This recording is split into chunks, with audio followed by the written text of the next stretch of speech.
Good morning, welcome back. So let me create one server first.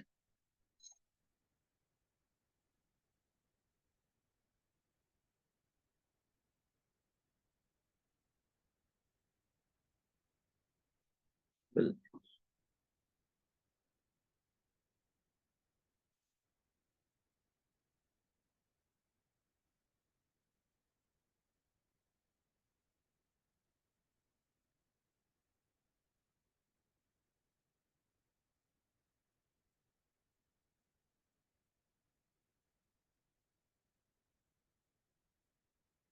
okay. So in today's session, first we will discuss few topics like Ansible.cfg and then multiple environments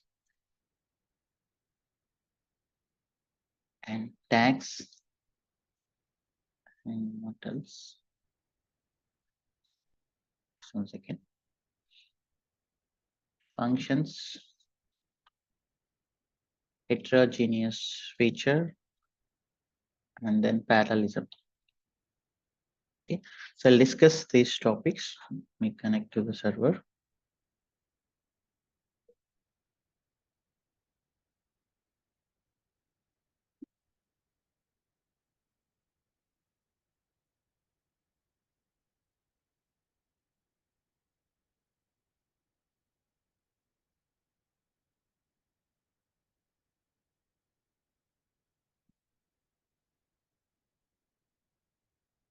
Okay, so what is Ansible.cfg? So every software, every package will have some configurations, right? So just like our Nginx, the configuration is available in etc Nginx. Similarly, we have the configuration is available in etc Ansible. Okay, no, it's not installed. Sorry.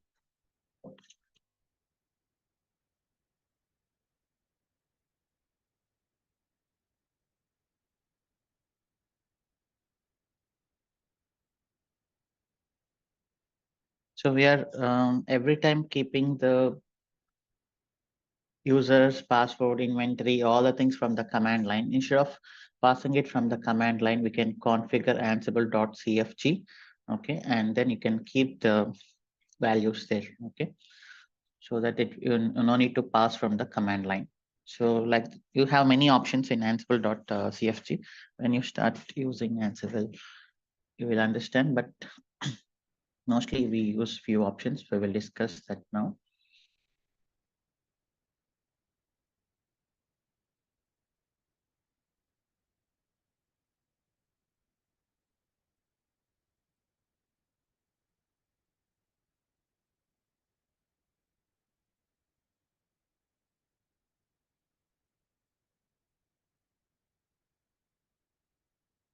Okay, cd etc Ansible, and here if you see there is ansible.cfg. Roles also you can mention. Host is nothing but inventory file. Roles you can manage centrally here. Okay, ansible.cfg. Let us just check what is there. Since Ansible 2.11 to general. Okay, so they disabled Ansible.cfg from 2.11. No problem. Here, Ansible -- version. When you type, you can see where is the config file. Okay, of course you don't have any entries inside that. It's fine. You can see, but the config file is loading from ansible.cfg etc Ansible. So just type Ansible configuration here. So there are 4 places you can mention your Ansible configuration. So the precedence is Ansible_config, wherever you keep it. For example, let me create one test directory here. Okay, inside the test, I'm creating touch ansible.cfg. Okay, so now the first precedence is Ansible_config env variable. Okay, environment variable. So now I'm just setting export Ansible underscore config equal to /home/CentOS /test/Ansible.cfg. Okay, so this is the config file. That's what I'm setting here. Now, if you type Ansible --version, okay, where is it loading? It is loading from the directory we created and the file. So the first precedence is always Ansible checks for this variable. If it is available, then it will load that configuration. Okay, and the second preference is current working directory. Okay, Ansible.cfg in the current directory. Now, for example, I'm unsetting, unset. I'm removing that variable Ansible underscore config. Okay. Now, if you type Ansible version, since I unset that, it is loading obviously from the central directory, etc Ansible directory. Now, if you go inside here and you type Ansible --version, now where is it loading from? It is loading from the current directory. So Ansible is first checking whether this environment variable is set or not. Since it is not set, then the second option is checking in the current directory. Okay, so this is the second option. And the third option they are telling here is in the home directory, but it should be with .ansible.cfg. Okay, it is like hidden. Now what I do here is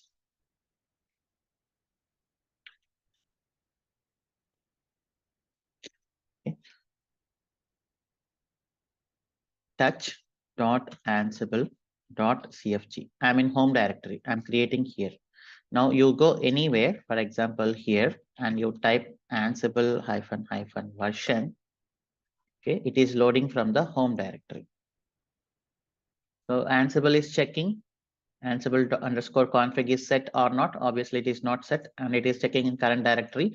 I am in root directory / Here there is no Ansible.cfg. So the third option is home directory. It should be .ansible.cfg with this file name only. If you don't give dot, it will not load. And the final option is /etc/ansible in this directory. Okay. So what are the options available in this Ansible.cfg? So we have all the options noted down here. Okay, there are a lot of options. And so you can control many things from here. Okay. So, but we'll see few options. Let us check the few options like remote underscore user. Okay. So inside this Ansible, there are Ansible.cfg, there will be few sections. There will be a sample file here.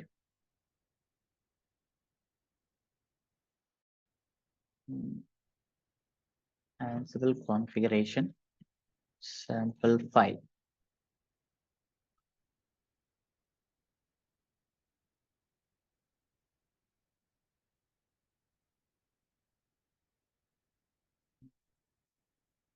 Sample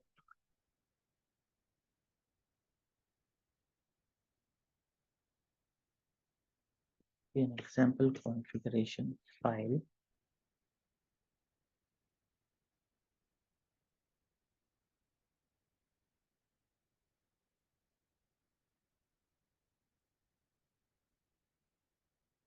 An example file is available on GitHub. Oh, they are not maintaining it properly. Let me take another version.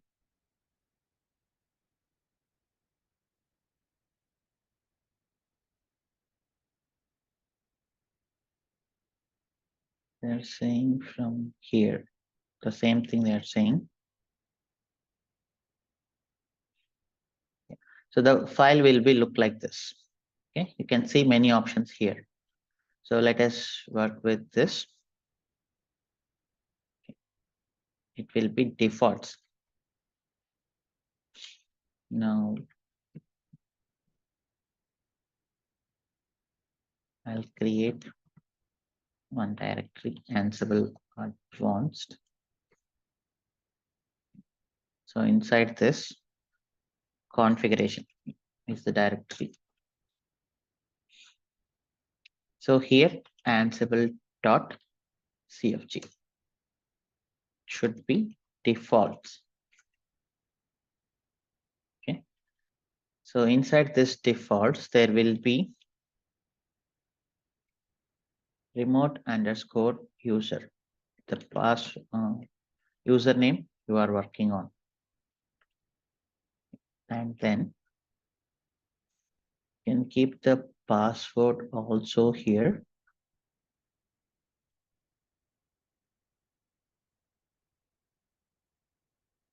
Generally, it is not recommended to keep the password in this Ansible.cfg because we are pushing this into our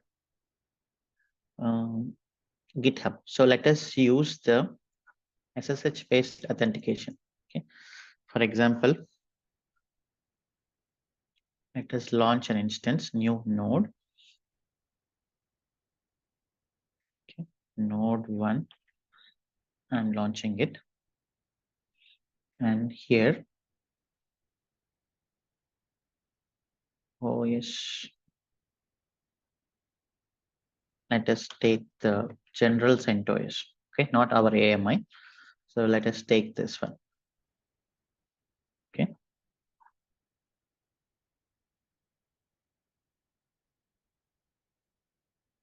You can keep the password also with the Ansible _SSH_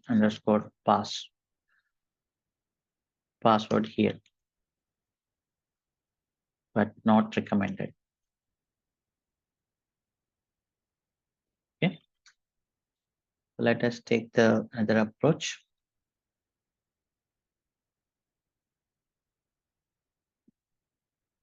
So with key pair login, okay, you can have your key pair attached to this, and yeah. So I'm launching the CentOS instance, not our AMI. This is general, and we are attaching the key pair. Okay. Let me launch this instance.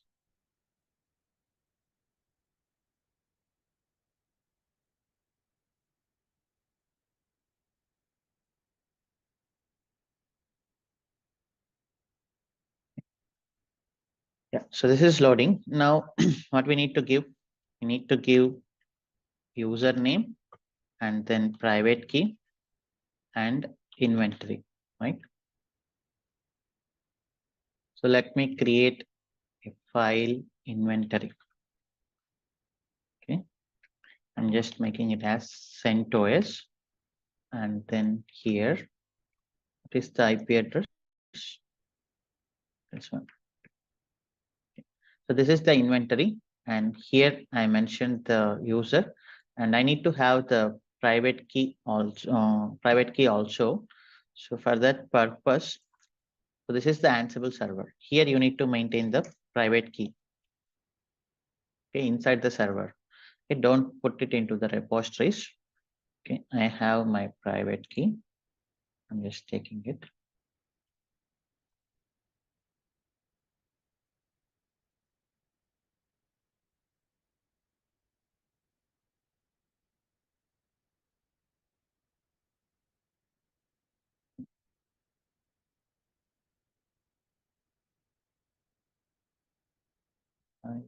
IP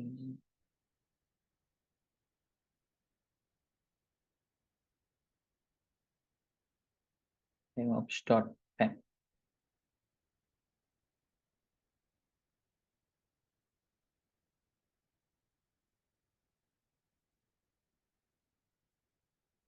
Okay, so this is my private key.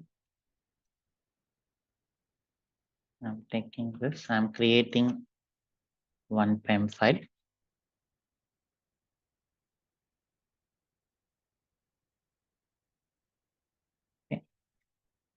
Permissions should not be more than 600. Remember this, otherwise you are not able to connect. Okay. So this is in my home folder. You can keep it anywhere. Okay. And then, so inside Ansible CFG, there will be a setting for private key file. Okay. Private key file, where is it? It is in home CentOS /devops.pem. Okay. And there will be another setting for inventory. You can give the inventory path.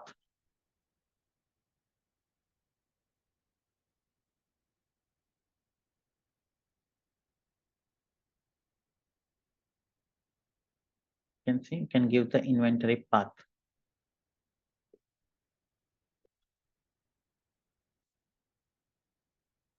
Is it's in the current directory, that is inventory itself. Okay. So username is set, private key path is set, inventory is set. This is the inventory. Now let us able to connect.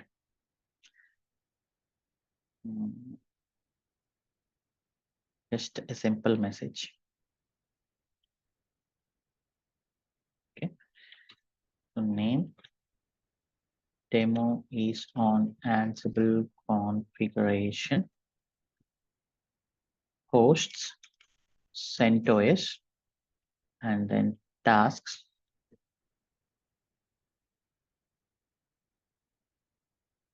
Print a message. Okay.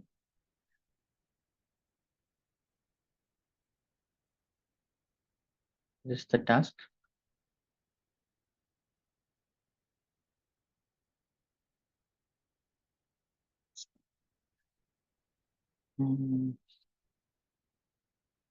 Ansible dot built-in dot command echo hello from Ansible server. I'm just keeping it inside temp / hello dot text. Remove this quotes. Okay, let us see. Just to test the Ansible.cfg is loading from the current directory and the parameters we gave here is working or not. Okay, that's it. Now let us create one repository here. Ansible Advanced.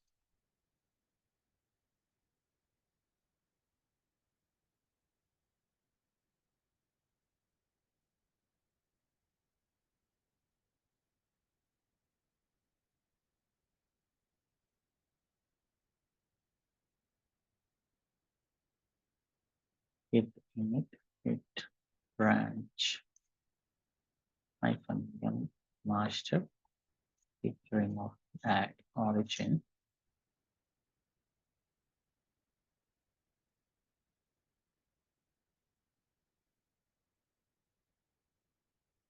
Okay, pushing it and then let us clone and try to connect.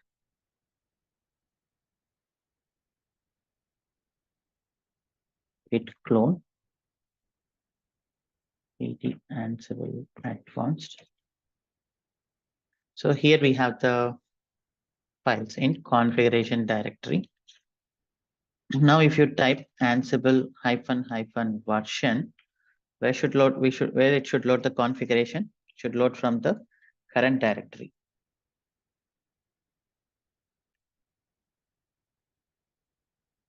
Okay, you can see it is loading from the current directory. Now Ansible _ playbook.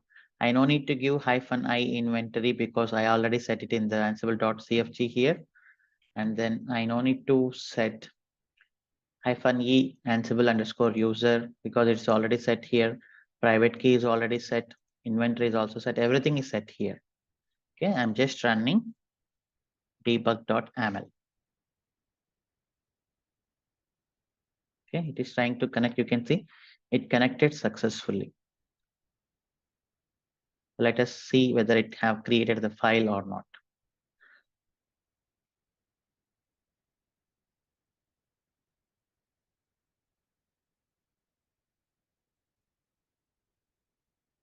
Okay, so this is normal thing, right? Not our regular thing. Okay, let me connect ssh-i devops.pem CentOS@. This is the IP address. Okay, I am inside that server 3492. So that is 3492 inside node 1. Okay, here let us check in temp directory.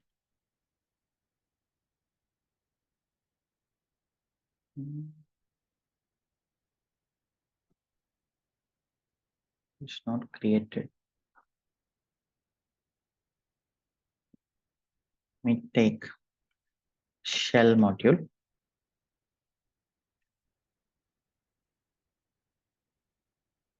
Exit. Hit full.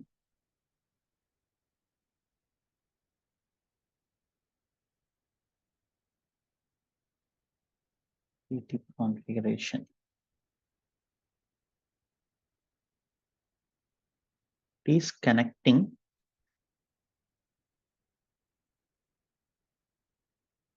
Oh shit, sorry. Let us log in inside the server again.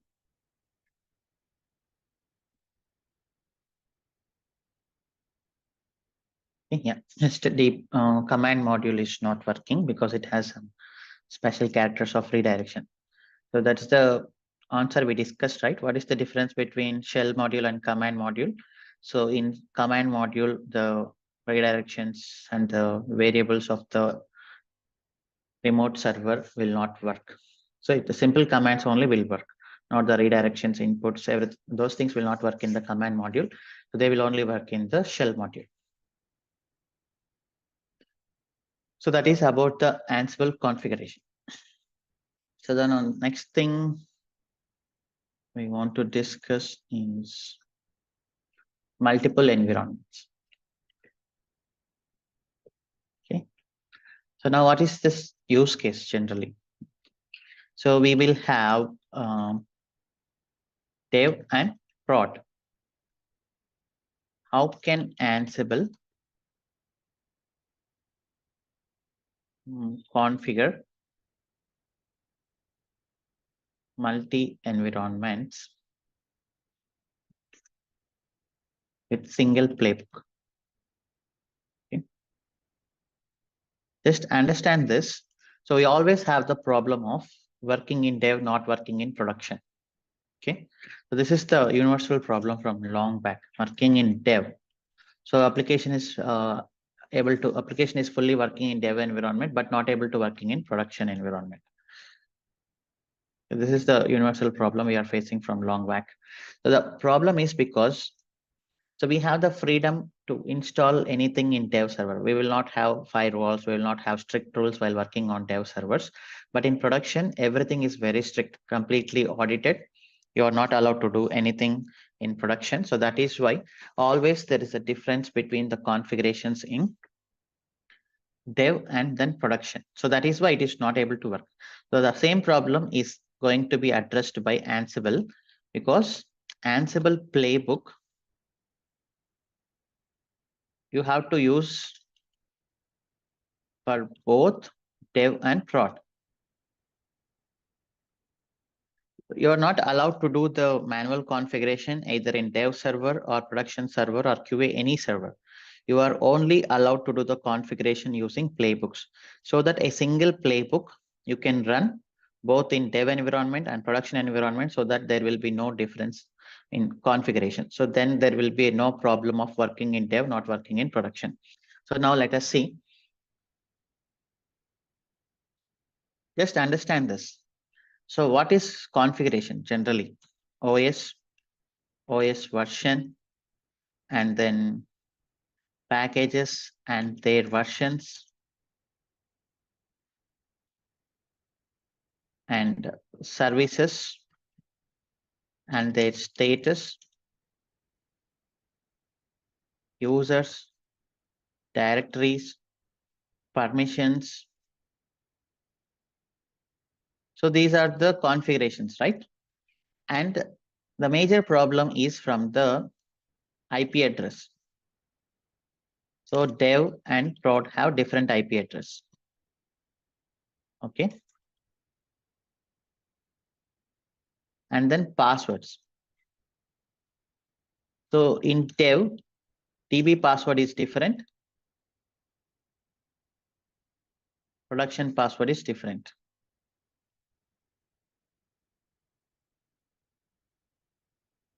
So these things are all the same. What is the OS you are working? If you are working in CentOS in dev, and then if you are working on Ubuntu OS in production, then that is not the good configuration. Okay, across the environments, all the configurations, these things, OS versions, packages, services, whether they are running or not, and the users, users can be a different thing. Okay, directories inside the server and the permissions, these things should be the same. Okay, only difference comes from dev IP address is different, production IP address is different, and the passwords. In dev environment, the password may be simple or at least different, but in production environment, the password is complex and it is different from the dev environment. So these two will always change, not only while working with Ansible, while working with Terraform or any other software, these things only will change. So these things we have to manage. So how can we manage? The first thing, by having different inventory. Okay. And the second thing, so passwords not recommended to keep in GitHub or anywhere users can read. Generally, we have walls. While discussing AWS, we have AWS Security Manager. That is nothing but secrets manager. So you store passwords here.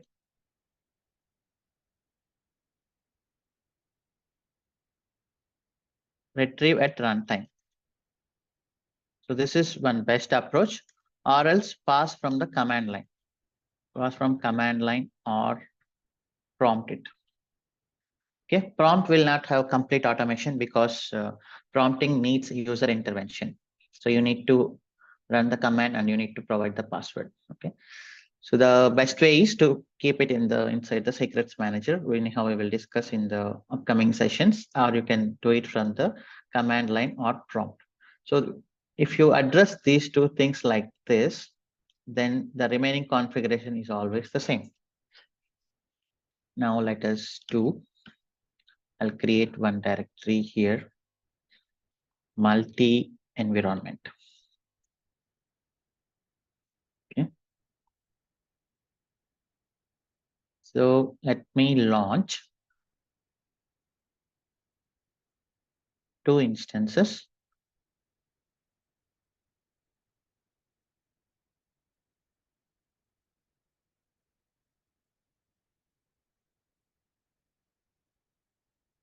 DevOps-practice.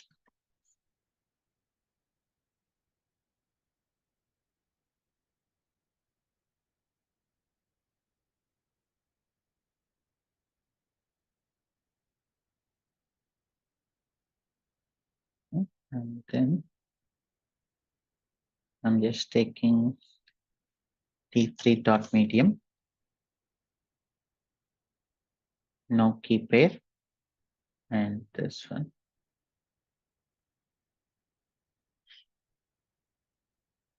So let us just check Ansible folder structure.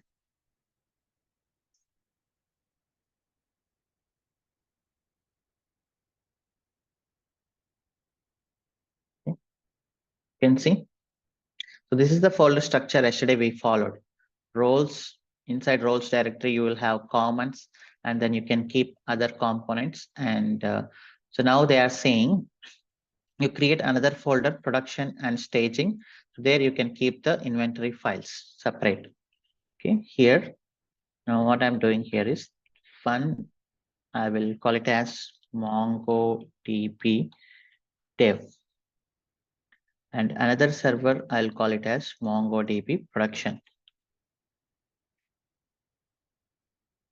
Okay, now our aim is to create a single playbook so that can work with both the servers, but the IP addresses and the passwords can be different. Okay, so now here, best practice is always create two folders. Sorry, what are they saying is first, yeah, production, staging, and then inventory file product for production servers, inventory file for staging environment. Okay, now inside this you can create inventory. Okay, here I'm just creating MongoDB. What is the IP address? MongoDB dev. This is the IP address. Okay, and I'm creating one more folder, prod. You can keep inventory here, and production is this one. Okay, fine. Yeah, so now I'm going to create mongodb.yaml, and you can create roles here. So inside roles, we have MongoDB also, or let me copy it.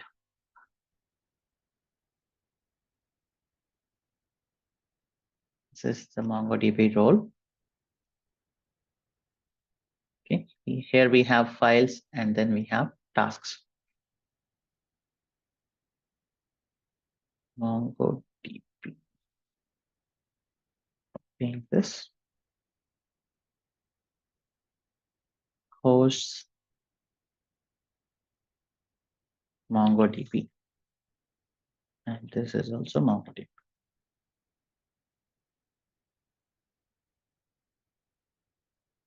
Okay. Yeah, so we have created folders for different environments. We are keeping inventory file here. We are keeping production inventory here. And then roles, and inside roles, we have MongoDB. Everything is good. Now let me push.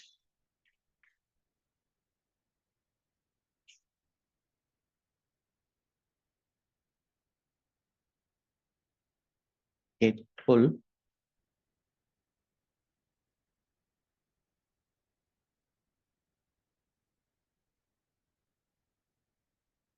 Okay, so now Ansible underscore playbook -i. Now I'm working for dev environment, dev/inventory.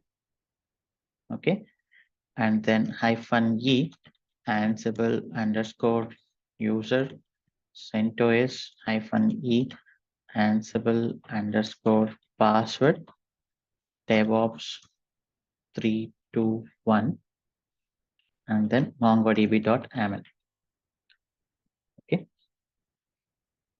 so like I'm using username and password. So like this, when you are connecting for a dev, you can have, if you have different user, different password, you can always pass from here. So always the better approach is from the command line. So now I am entering.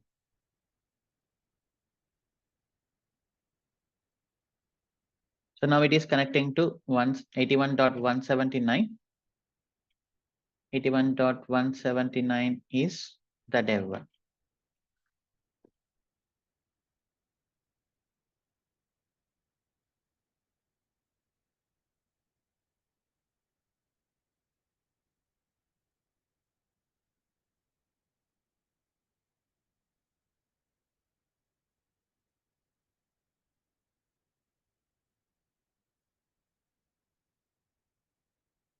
Okay, it is installing. Similarly, for the production, you pass different inventory. Okay, then the same playbook will connect to the production server, but actually, practically, these two can be different.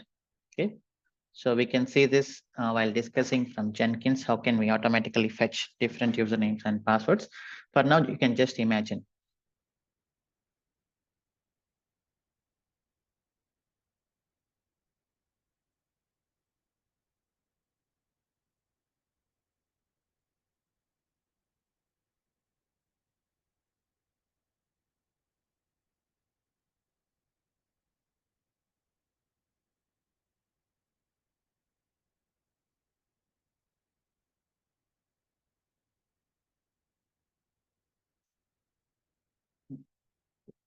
Sorry.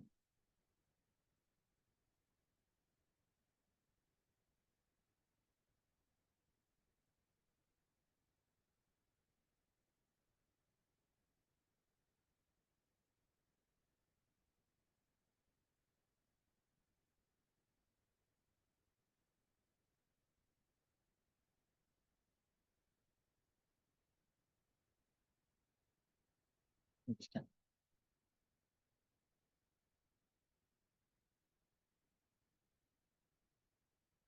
Okay, now you run the same playbook, but targeting different inventory with different username and password ideally. Okay, now you can see it will connect to the different server. Okay, this is 93.78. So this is how you can control a single playbook. Always remember variables will be different. Okay. So how can you manage the variables also? So that is here. You know this colon vas. Okay. I'm just giving name equal to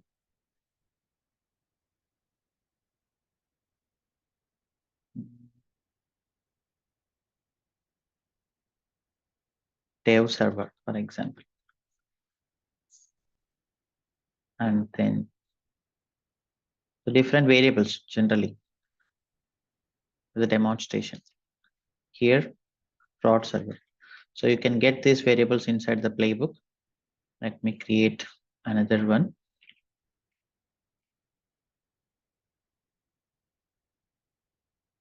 Test.ml. Okay.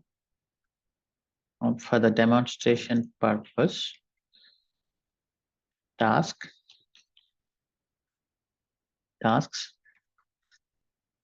-name, print the variables according to environment. Ansible built-in debug message. Hello name. Okay, fine. Name dev server, name production server. So you can manage the different variables here also inside the inventory files. And now say this is done.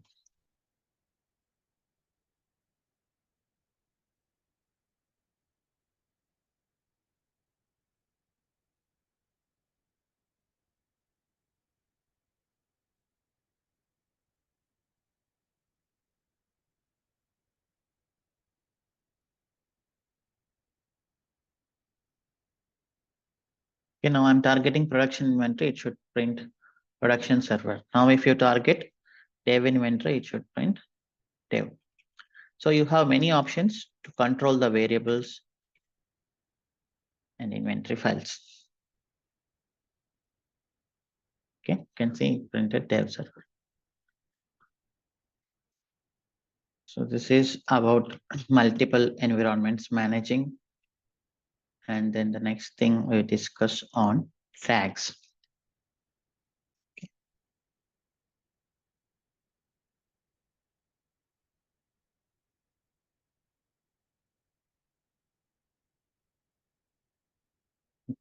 create tags. So inside tags, so what are tags? We'll discuss that. Let me keep our, just take the example of catalog. Okay, taking this catalog.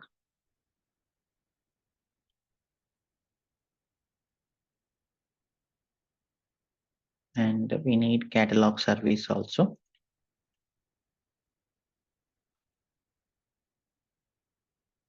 Let me create one server for catalog.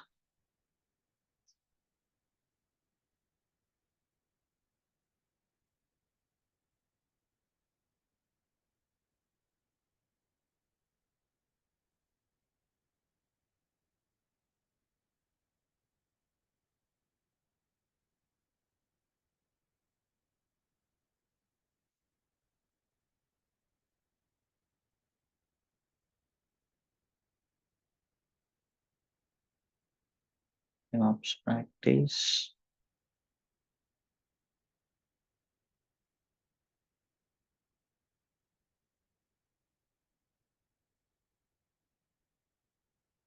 T2 micro, this one.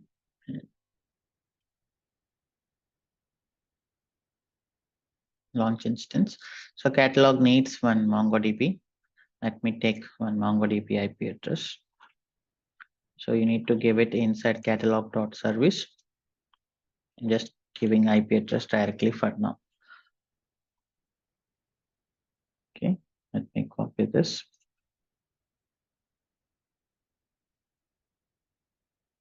Just think the task wise. Okay. So this is one-time task. So I'm tagging this. Tagging is very simple. Just come here and then tags, list of tags you can provide. So this is mentioning it as installation. Okay, so this is one time, right? Generally. So every time you no need to run this again and again. And after this, so this is also one time activity, installing Node.js. And then checking. So this is also one time activity. Creation of user. You don't create again and again. Okay. Let me take it as installation.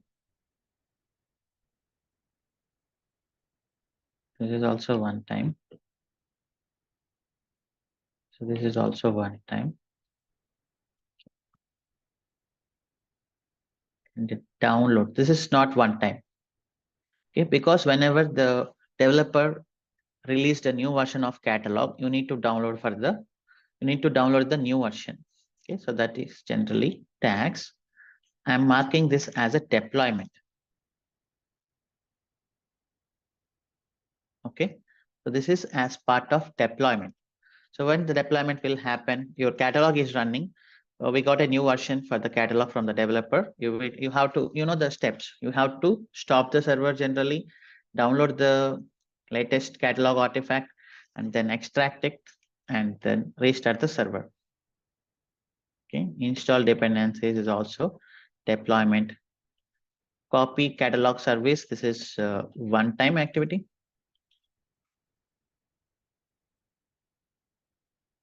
And then daemon reload is also one-time activity.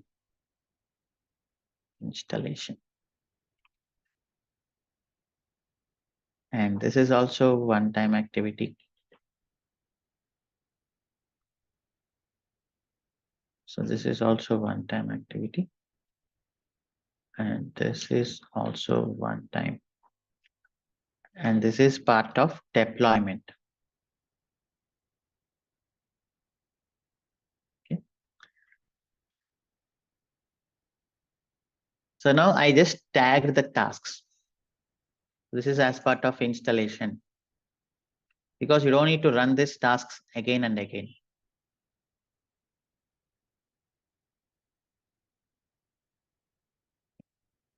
Now let me push this.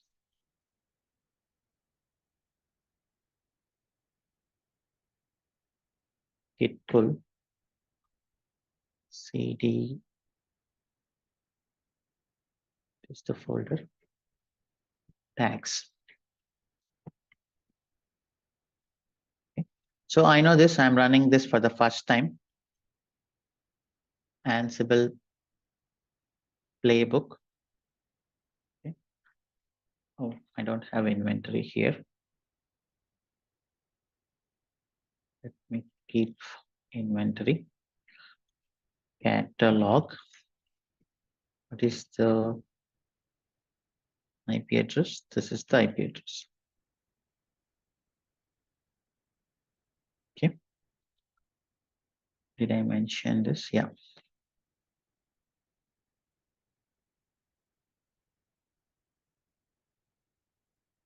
Git pull.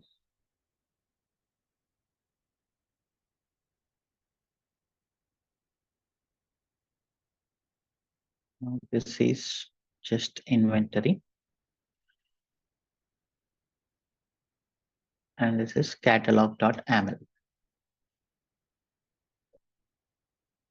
And this is the first time I'm not working on any tags. I will let it, this task will take a lot of time. If you're running for the second time also, it will take the same time. Let it run.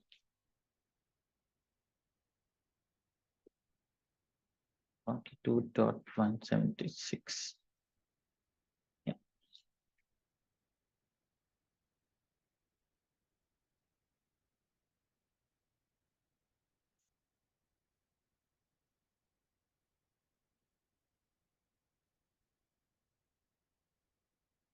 Now just imagine this is for the first time we are configuring the server. Second time you will get new release for your application. So at the time, how can you do? So at that time, you need to provide the tags. Just -t, I will give deployment, then this task will not run. This will not run. This will not run. Only deployment related tasks will run.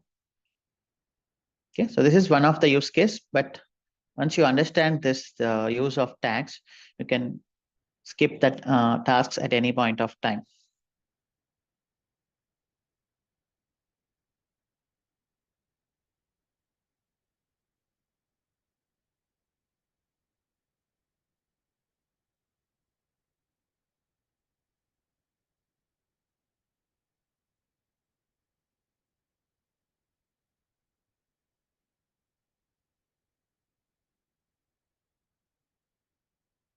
Okay.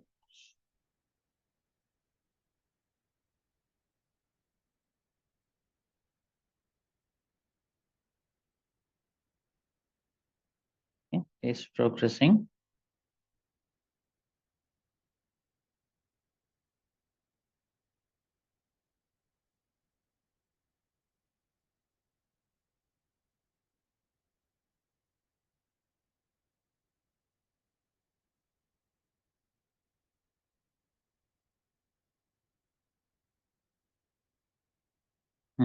Okay, there is some error, that is MongoDB report does not exist. So I forgot to copy.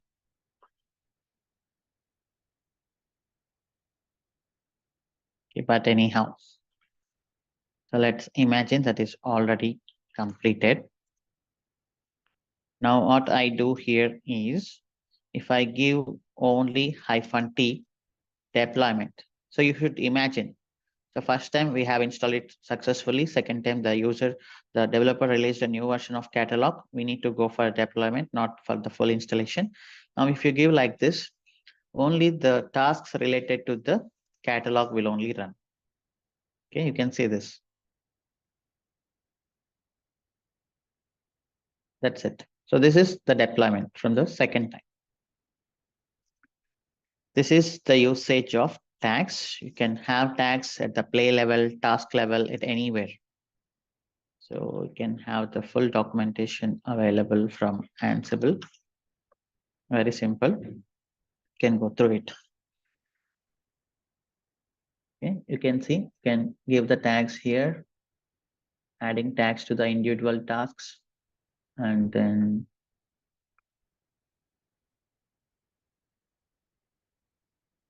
Can give tags to the play level.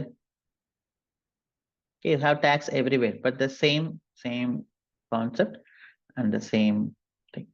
Okay, that is about the tags. And the next thing is functions. Let's keep it for the last topic. And parallelism. So I told you multiple times the advantage of Ansible is Ansible can connect to all servers at a time. Okay. For example, you have 1,000 servers, 1,000 catalog servers. If you don't use Ansible, you need to log into the catalog one by one, and you need to configure it. But if you have Ansible have a capability to connect to the 1,000 servers at a time. But Ansible server should have resources to connect 1,000 servers. Ansible server obviously should have more RAM, CPU, etc. Okay. So ideally, in our production environments, your projects, if you really have 1,000 servers, then your Ansible servers are really powerful because they need to connect with all the servers at a time. Now, for example, here let us take 6 servers. Our task is to install Nginx. Okay. So let me launch 6 instances.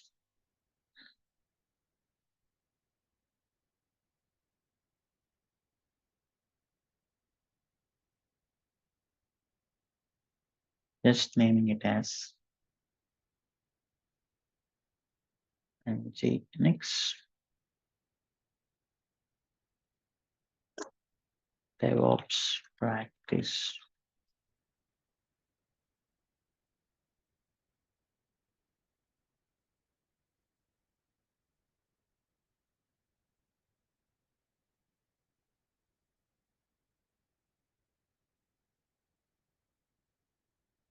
Say it without keep pair.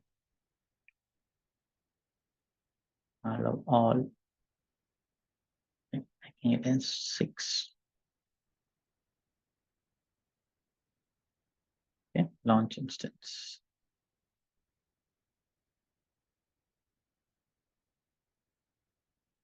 So this is very simple concept actually. Parallelism. Inventory. Here I am creating Nginx group.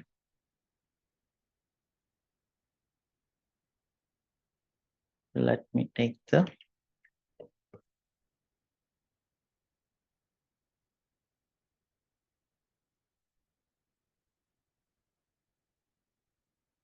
all IP address here.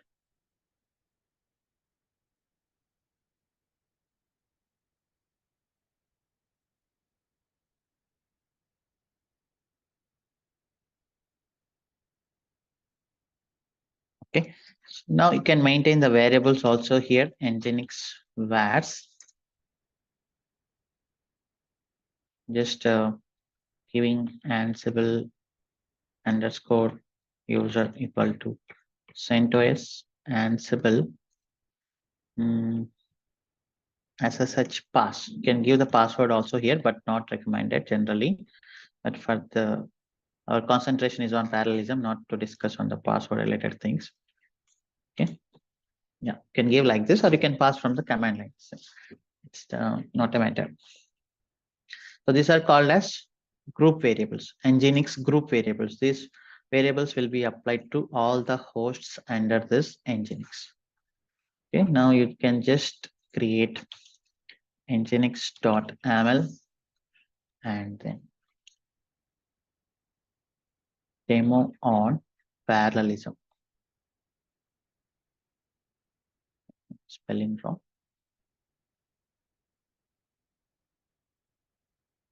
Hosts Nginx become yes, and then tasks name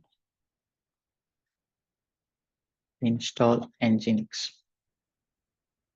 and then Ansible dot built-in dot yum name Nginx state install, and then let us, so you should be at least write this playbook without checking Google, because in interviews they will ask, write a simple, they will ask you to share your screen, and they will ask you to write a simple playbook to install the Nginx. Okay, and then run Nginx. This is enough, not able, no need to remember everything, but for the interview purpose. Service name Nginx state started. Okay, this is fine. Now push it. Now, if you see parallelism, Ansible parallelism, Ansible by default can connect to the 4 servers. Okay,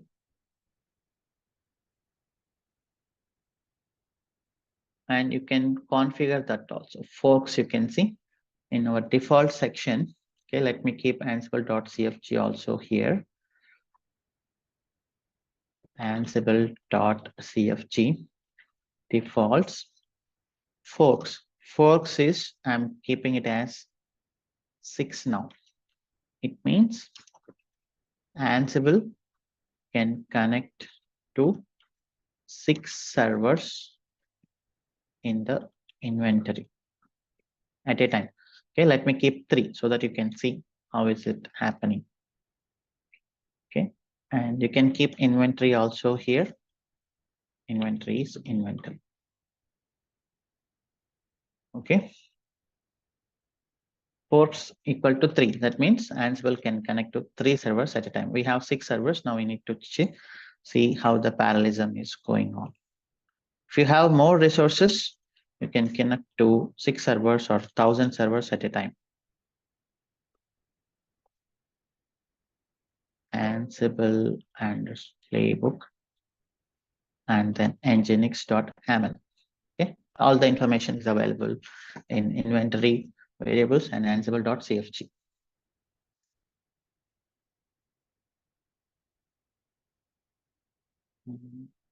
Means Ansible invalid int literal for int with base 10. What is this? Let me check.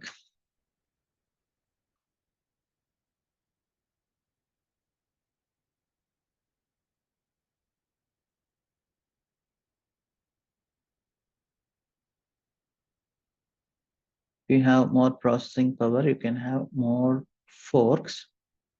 That's why is it not taking 3?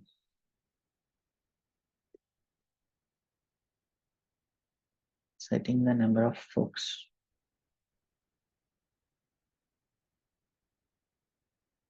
You can pass it from the command line also.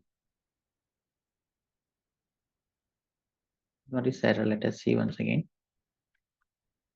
Invalid type of configuration option settings, default forks from home ansible.cfg, invalid literal for int with base 10. Okay, maybe they are expecting here a base of 10 actually. Let me comment this and let me pass it from the command line. Hit pull. Just a simple thing, -f 3. Okay, now you can see it is connecting 3 servers for the first time, and the next time 3 servers.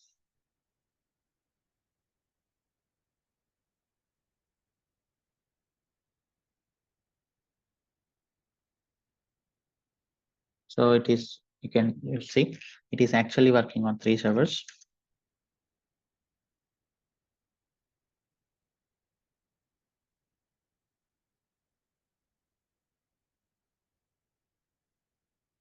Right.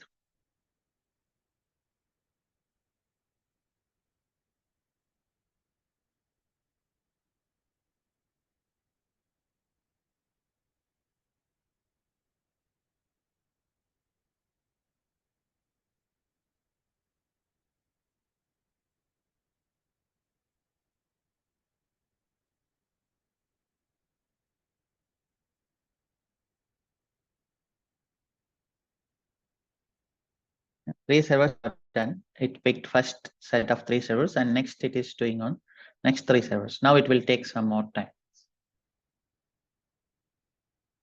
Okay, so this is the parallelism concept, very simple. So it is always based on the Ansible server resources. That's it. Okay. You can go through this documentation, you can have more options here.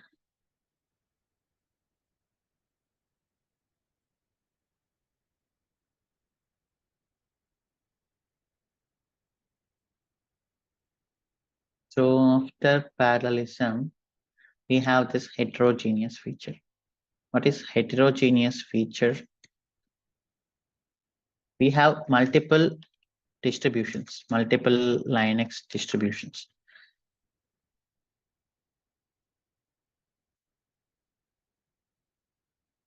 So commands vary. Generally, Ubuntu, the command to add the user is add user. For CentOS, the command to add the user is user add.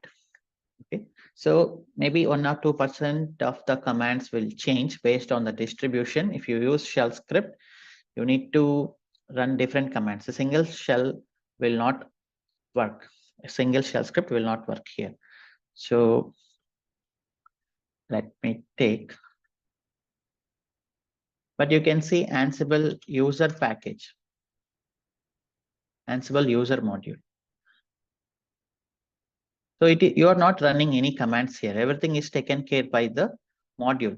So this module, what it is doing in the background here, okay, before running this module, what it does in the background, you cannot see that. You know, the gather facts. Every time we are getting gather facts. Okay, so what is this gather facts is gathering the variables of the server. For example, this is gathering the variables of all these servers, and it will we will see that anyhow. Now you can let us just test on public IP address.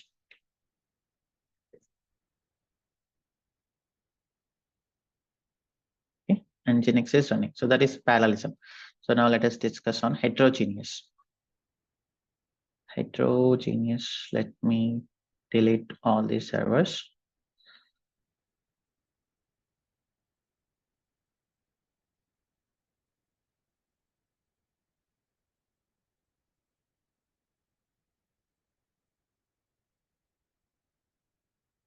I'm launching. We have already one CentOS machine.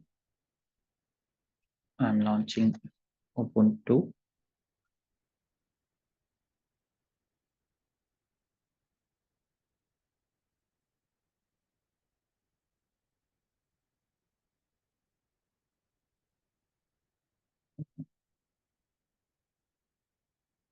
Let me delete all the machines except Ansible.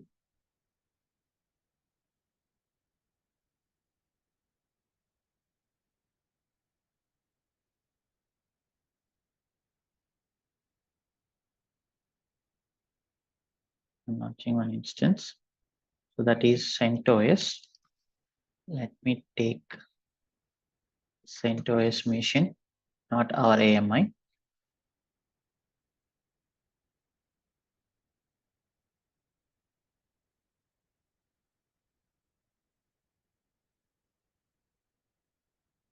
I'm attaching the key pair devops.pem. I have already there in the server. And this one, and launch instance.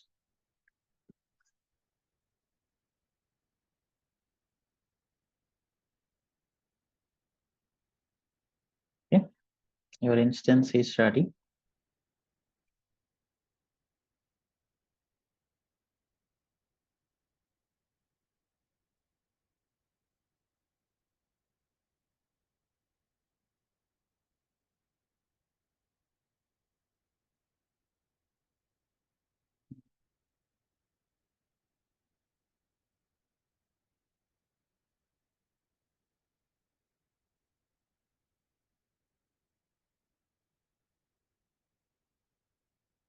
This is our instance.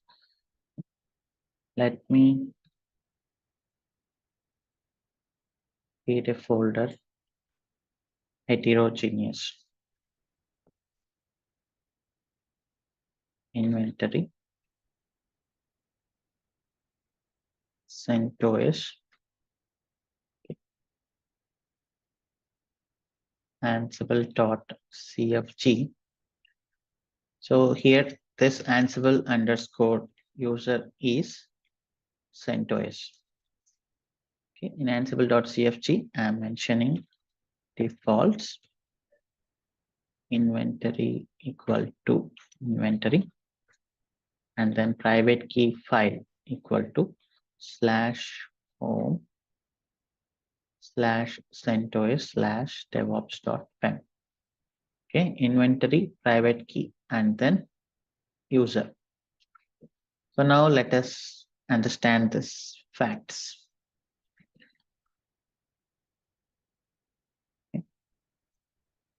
Name, understand facts,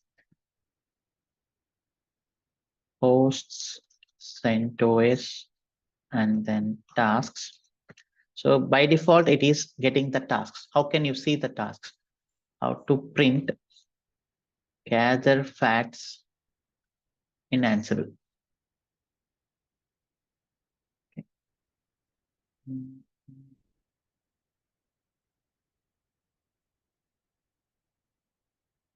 Not that one.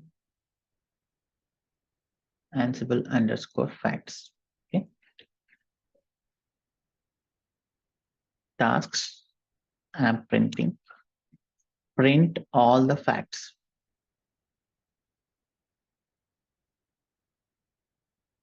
And Ansible and dot built-in dot debug for the printing purpose message all facts.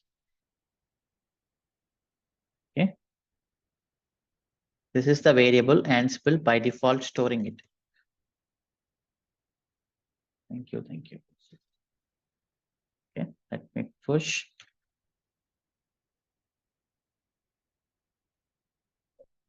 It full heterogeneous. Now Ansible playbook facts. Okay, it is connecting to that. Now you can see these are all the variables.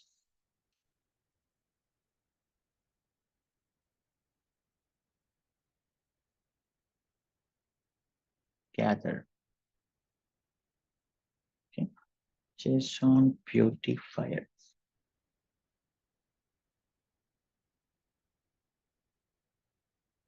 This will never work for them.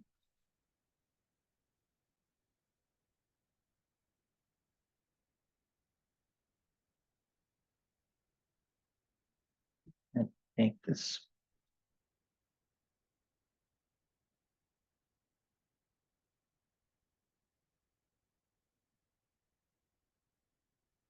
Now these are all the facts we have.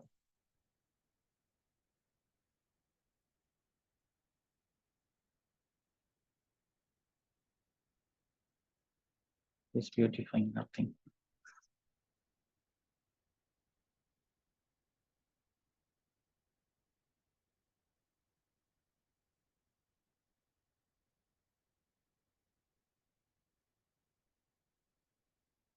Okay, anyhow, let us just convince for this beautification.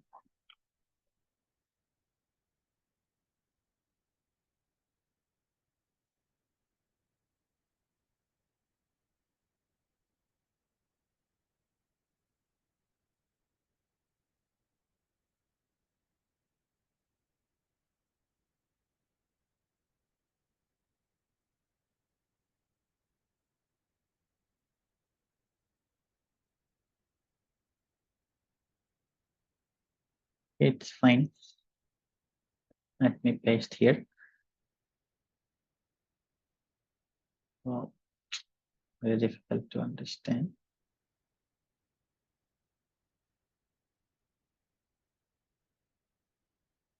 Mhm.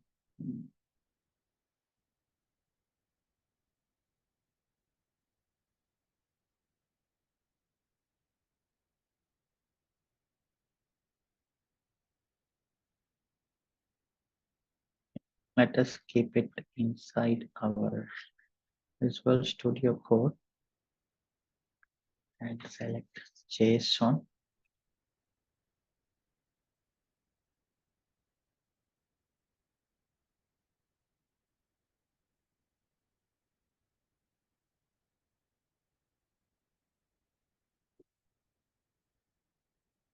Okay, fine, not a problem.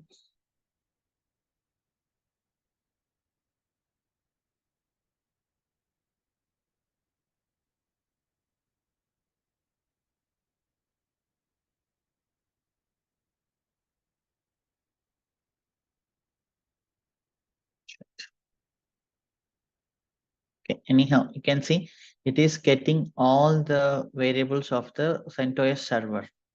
If you can see, there will be a distribution. You can see distribution is CentOS. So actually Ansible in the background, and it is getting the public key also. And resources also it will get. IP address generally, everything it will get. Okay.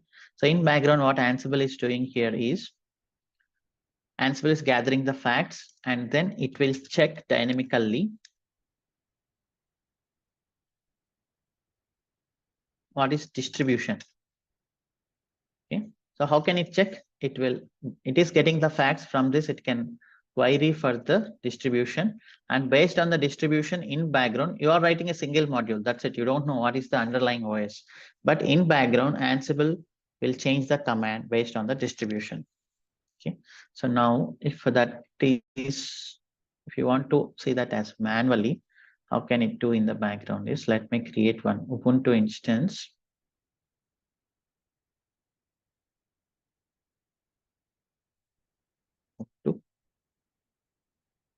We take Ubuntu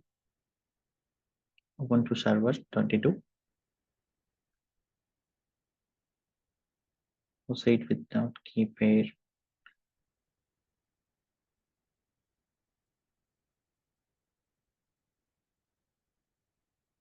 I'm launching Ubuntu instance also.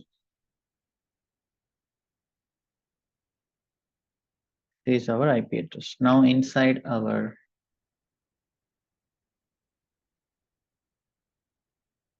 inventory, I'll keep it Ubuntu. And what is the Ansible underscore user for Ubuntu? That is Ubuntu. So these are called as host variables. If you mention variables here, these are called as host variables. Okay. Now I want to give both CentOS as well as Ubuntu, or you can give all as well. Okay. So now, so what will happen? Add user. So generally, Ansible dot built-in dot command. If it is Ubuntu, what is the command to add user? Ubuntu create user is nothing but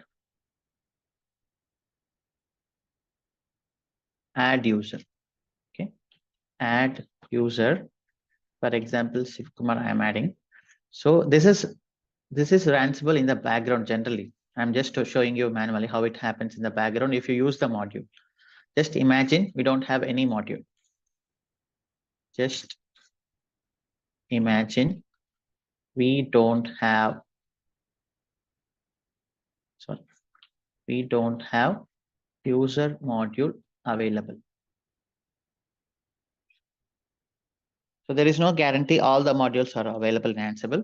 So in at the time, like in case when you are working on Ansible project, you have to work with multiple distributions, but you don't have the module available, you need to do like this.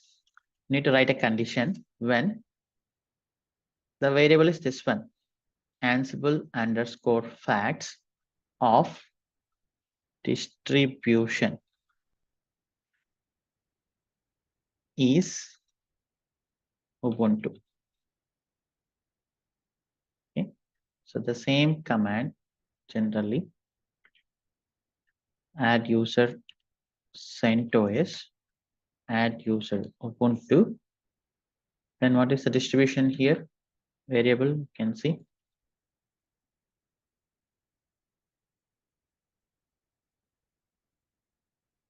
Distribution value. This is the value, CentOS. You can see distribution. Now this should be here, user add. Okay. Now let us push and git pull. Now you run this. Oh, unreachable.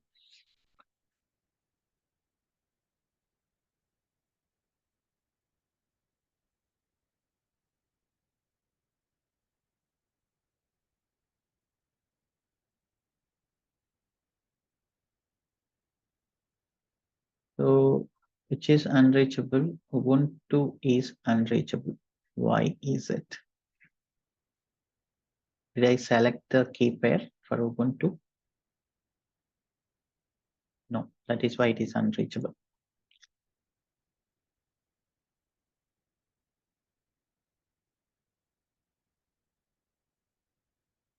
So let me create another instance. Ubuntu.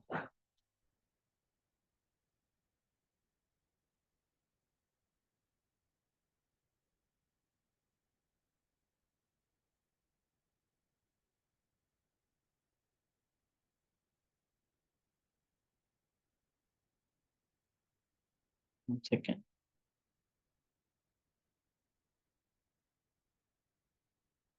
Key pair, DevOps, and network settings.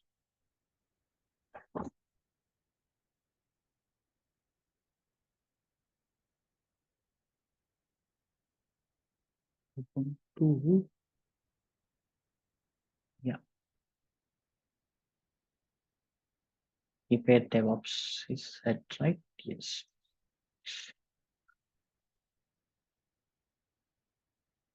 Now let me take this Ubuntu. This is the IP address.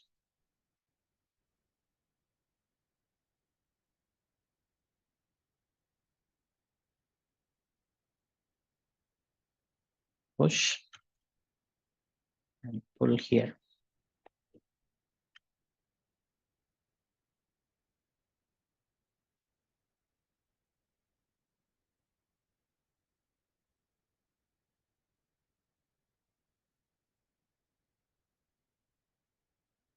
Why is it not able to connect?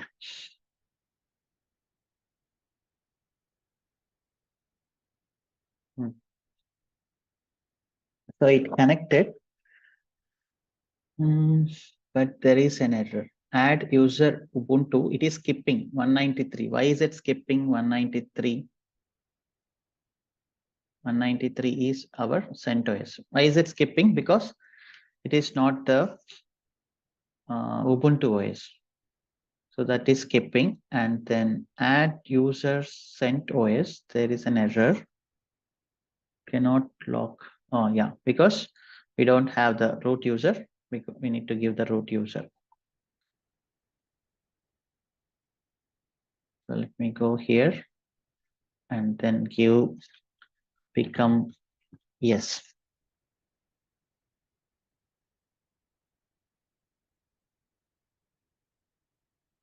Now git pull. Now you run it.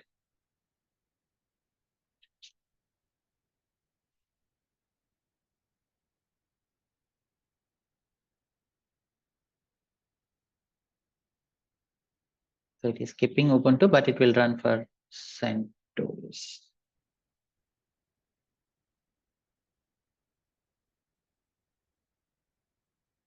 It is printing the facts of this server once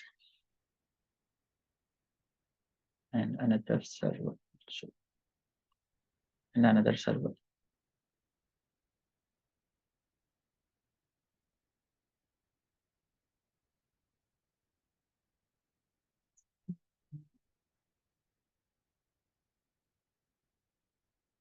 Is struck, but in background it would have created. Let us check it.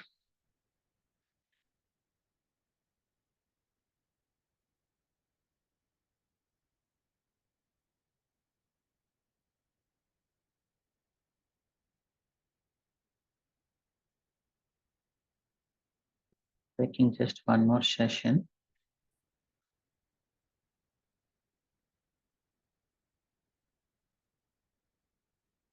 Logging into the Ubuntu server, Ubuntu @ just the IP address. ID Sivakumar. You can see it is created, but why is it stuck? It is stuck. That's it.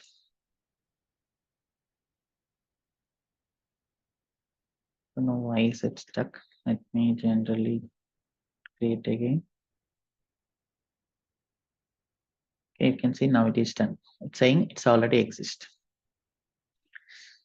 So this is how when a module is not available, you can gather the facts, and based on the lot of variables of the remote server, you can change the commands. But mostly Ansible things are available. For example, you use yum for the CentOS and you use apt for the Ubuntu.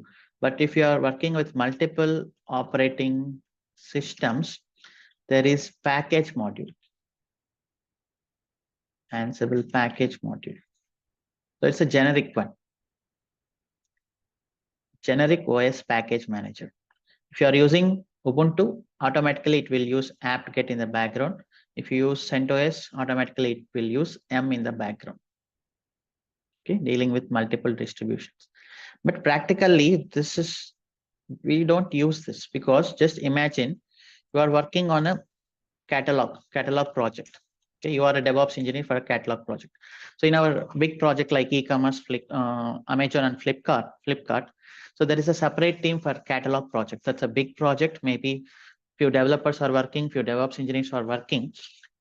So if you use multiple OS distributions for the catalog host, then it is big headache for you. There is no single advantage of dealing with multiple OS distributions for a single project, because you need to maintain, you need to install, you need to configure, you need to take care of a lot of things. There is no single advantage.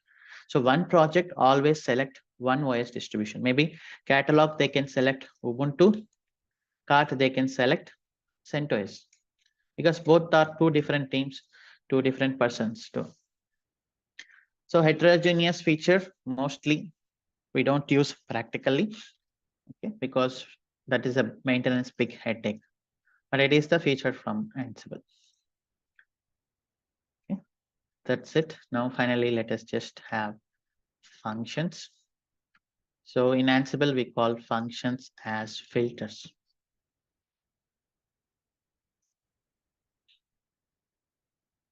Okay. So what is function generally? You know, yesterday we have created roles. That is a function. When you want a particular work to be repetitively, so you can create roles and you can call it whenever it is useful. Similarly, to manipulate the data, for example, let me create one directory called functions or filters. We call it as filters here. So we have a name that is Sivakumar. I want to make it into uppercase Sivakumar like this. So generally, how can you do it in Ansible? So Ansible is developed in Python language. You can develop your own Ansible modules using Python, and you can configure it using Ansible. But mostly we don't require custom modules. So we have the options available from the Ansible filters. Ansible filter uppercase. If you just type like this, if you have a variable, you can do this. Okay, let me just show you. Demo.ml name demo on filters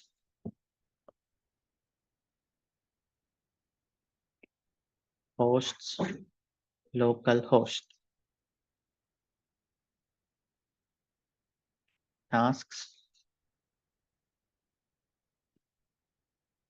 convert into uppercase. Okay, here I'm giving one variable var's name.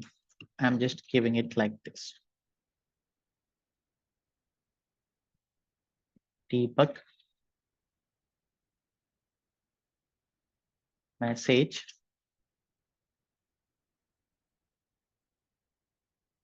hello. So generally you will print like this, right? Name. But if you want filters, filters always has the pipe symbol. And if you give uppercase, what will happen?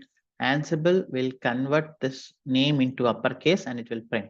Okay, now just let us just see this.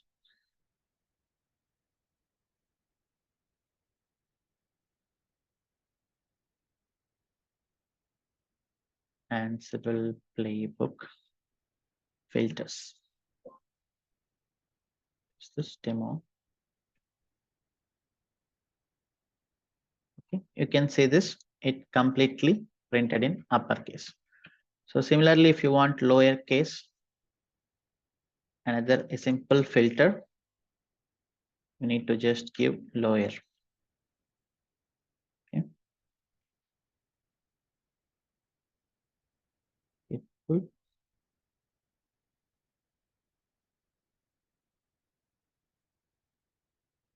Okay, that's it. So like this, we have many filters available in Ansible. Okay, you can just see this. If a variable is not defined generally, you will get an error. For example, let me print something. Printing undefined variable. Printing undefined variable. Maybe you are expecting user to give from the command line, but sometimes he may forget to give from the command line. Message course is this one. Course. So you know this very well. Either the variable can be declared at play level, task level, inventory, or else separate file prompt, anywhere. Okay, but I didn't set it anywhere. Now you will get an error, obviously. It is undefined an error. Git pull.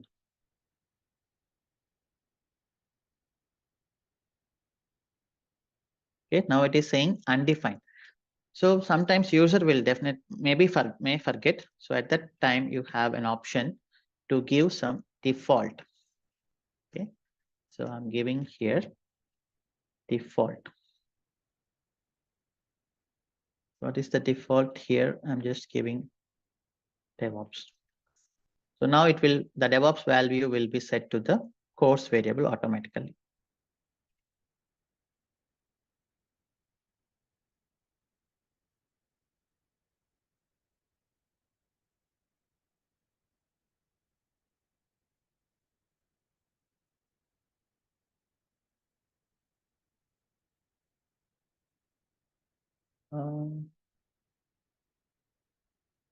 Okay, so this is not the value, I think.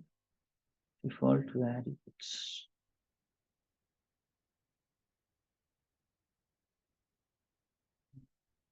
not defined. We'll use default value 5.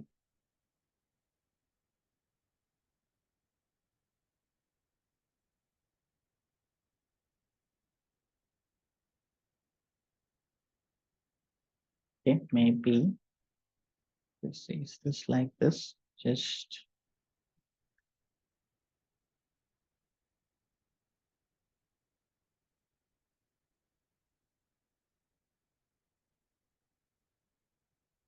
That is number. This should be the string.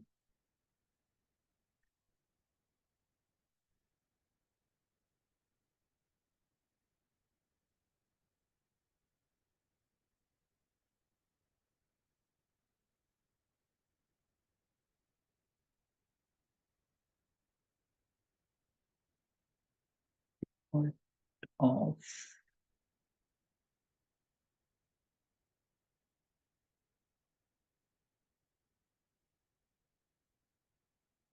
sorry, this is not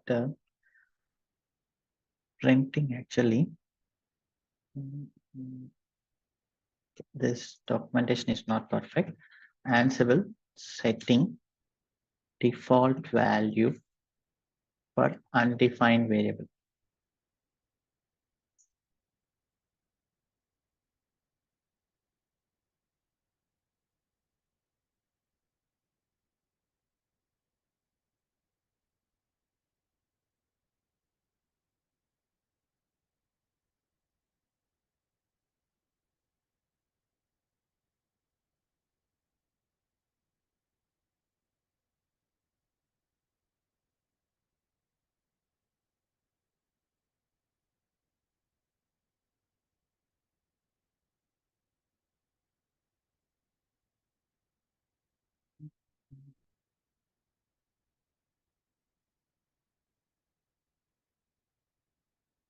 So inside double quotes we have, let me keep something here.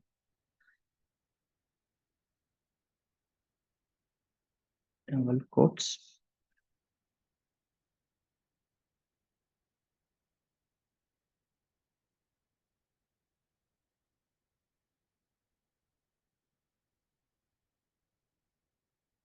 It full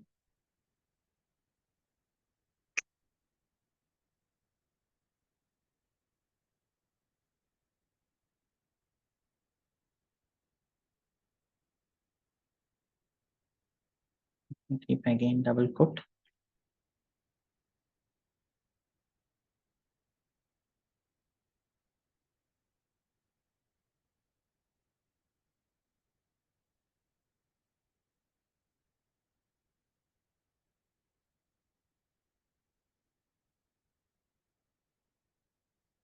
Line number 6, column 3.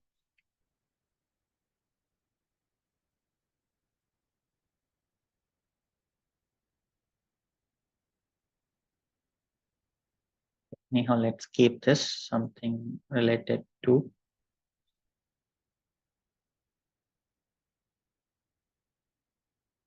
quotes. Let me print this as it is.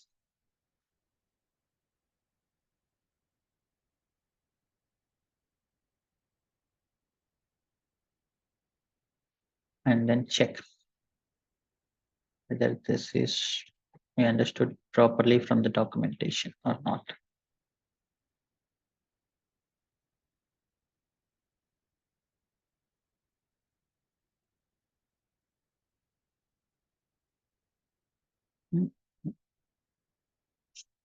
Okay, sorry, I'm just giving the mistake here. Sorry. I just left it.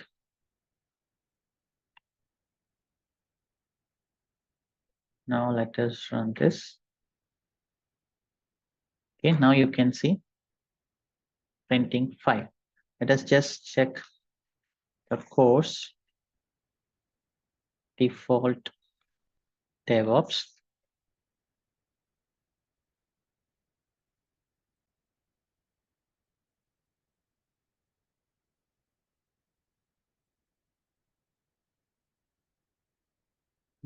Now here something quotes error.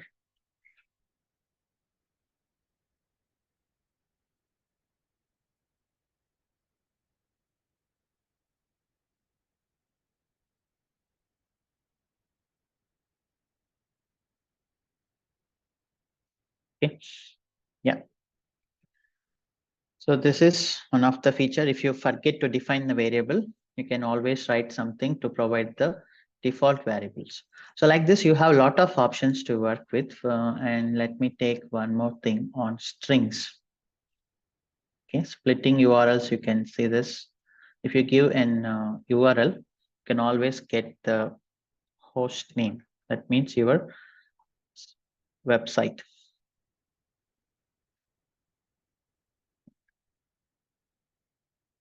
Website. For example, let us take our joindevops.com.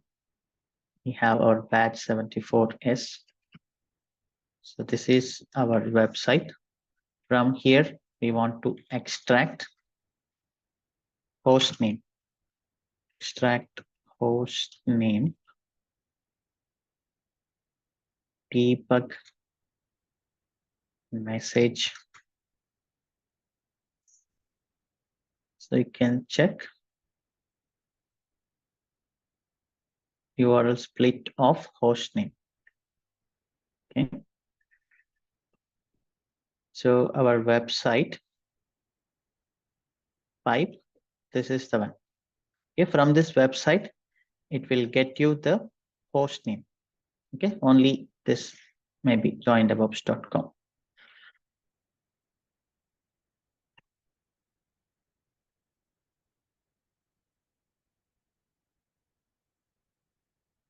Okay, you can say this. So this filters or functions are doing some work for us if you give proper inputs. Now you can have some string related functions or date related functions manipulating text comments, manipulating strings. Okay. So you don't have a quote. If you want to give quotes, you can give it like this. And if you want to split a string, then you can give like this. Okay, now let us see this final example. Greeting, I'm giving greeting. Hello, Ramesh. How are you? Okay, now I want to split based on this comma. So for that purpose, they are giving something called split based on the comma. Okay, now if you just give split, debug and message. This is our greeting. Filter. Filter is always pipe symbol and split based on the comma. Okay, now you run this, you will get two different values. That is for the split.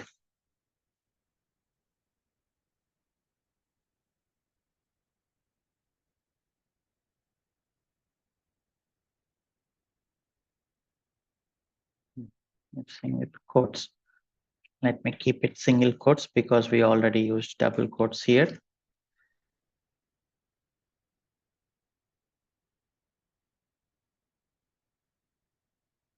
Okay.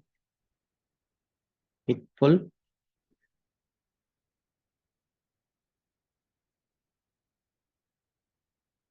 Okay, you can see it split.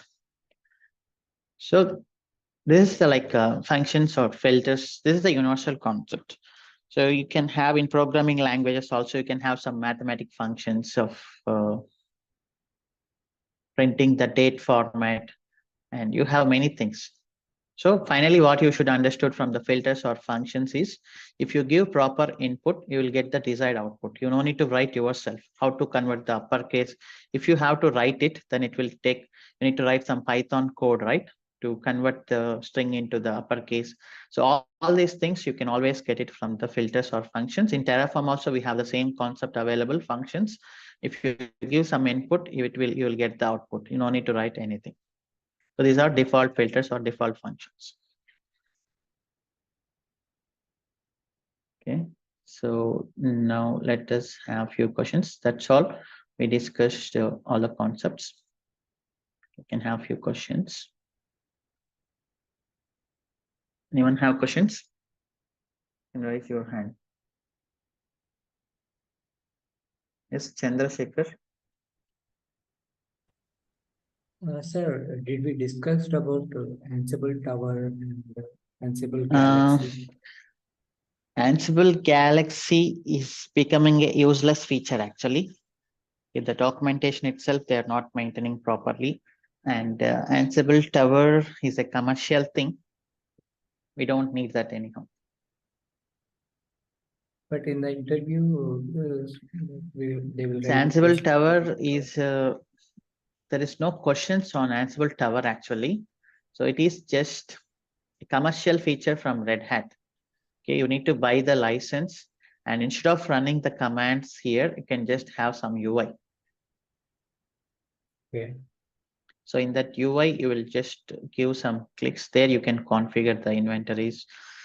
Okay, so but the concept is same. If maybe in background, I will install some Ansible Tower and then I can show it to you. Did you use when you were working at? I never used actually Ansible Tower. Actually, what is the main purpose of it? Ansible This is the Tower? main purpose. Dash GUI. The same like Windows. I mean, we will get one website. So there Okay. you can, and like Nginx website you have, right? Similarly, you Yes. will get one website for Ansible. There you can configure. So I'm running these commands now, playbooks, all those things. There you can do it directly in the user interface. No need to log into the Ansible server actually. Okay, in the real time, we won't use Ansible Tower units. Yeah. You can use, yes. If you buy a license, you can use. Okay, but that needs a lot of resources also. But it is just a UI feature. Instead of logging into the Ansible server, you can access the inventory files. You can access many things from the UI. Okay, that anyhow, I will show you. That installation will take some time. But it cannot be discussed in these sessions. Okay, it's an extra feature. That's it. Okay, thank you. Yeah, I will install and then I will give the access to you all. You can start using it for some time. Thank you so much. Any other questions?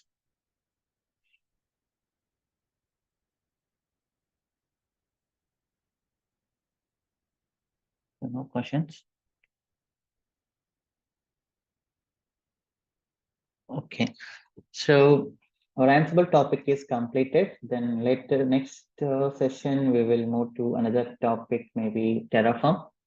Okay, so all the things, whatever, while creating instances, everything we are doing from the UI here, that is not at all recommended in real-time projects. We need to have something just like configuration as a code. So this is all configuration as a code. You are not installing anything manually. You are doing it from the Ansible. Similarly, infrastructure also, you should not create manually. You should do it from the script. Yes, Kishore? Hi, good morning, Shiva. Yeah, good morning. Yeah, actually in the Ansible, you are not going to cover Ansible Vault. Ansible Vault it will only work with Ansible. It will not work with other tools. Okay. So we have the universal thing called Secrets Manager from AWS. So that is more scalable and it can work with anything, any language, any tool. So we will use that. Okay. Thank you. Yeah. And even Ansible has integration with that. We will use that. Yeah. Okay. While integrating with Secret Manager, we can do. That is more robust and powerful. Yes. Okay. Thank you so much. Yeah, most welcome. Mahesh Babu Golla.